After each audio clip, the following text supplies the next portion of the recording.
Hello again. Lots going on with the weather over the next several days. Yes, a warm spell is on the way, and also over the weekend some heavy rain in places as well.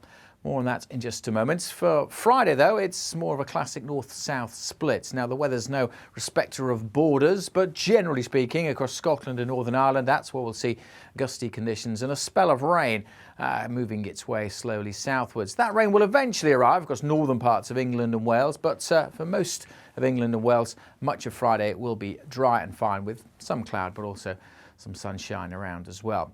Here's how Thursday night shapes up. Showers continuing over the northwest, and in fact the wet weather turning more persistent over the Highlands and the Western Isles as the night goes on. A few showers are possible over northern England, southern Scotland, Northern Ireland, maybe North Wales too, but generally elsewhere away from the northwest it's dry and with clear skies across the south and light winds. It's going to turn quite chilly here. Temperatures down into single figures, even in towns and cities. If we look at the temperatures in rural areas, well, we'll be well down into those single digits. So a pretty fresh Friday morning, but not as cold further north and west, because there will be the wet and windy weather swinging in, and the rain's going to turn heavier for a time over western Scotland on Friday morning. The wind's picking up as well, and this line of rain then sinks its way across Northern Ireland into central and southern Scotland before lunchtime. Behind it, it will turn brighter across the Highlands and the Western Isles, but with some showers.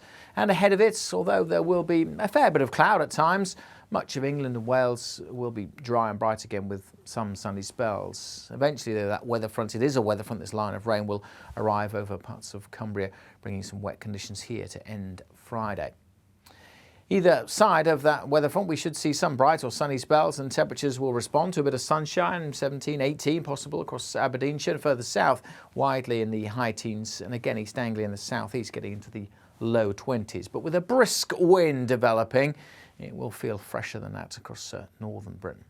That weather front, that band of rain, continues to slip south on Friday evening, fizzling out all the while, but it will turn damp over northern England for a time, and then that band of rain pushing steadily across Wales during Saturday night and into Friday morning. By Friday morning, though, notice that band of cloud not producing much in the way of rain. More showers will continue across the far northwest, where it will remain pretty blustery also.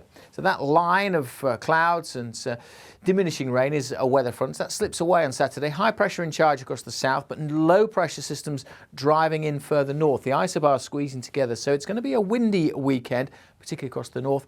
And this chain of a weather front just continuing to feed rain into western Scotland. So we do have a Met Office yellow warning in force for the rainfall here.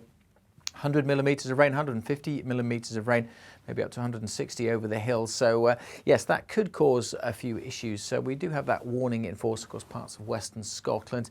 Meanwhile, further south, high pressure keeping things fine. And as the isobars start to space out, lighter winds on Sunday and some warmer weather pushing its way up from the south. A big jump in temperatures through Saturday and particularly Sunday and into the early part of next week. So as I said, lots going on, all seemingly beginning with a W. Wet in western Scotland this weekend. Quite a windy weekend, especially in the north, but it will be warming up through the weekend as well. More details on that Met Office weather warning available on our app or on our website, and of course you can get the very latest on social media.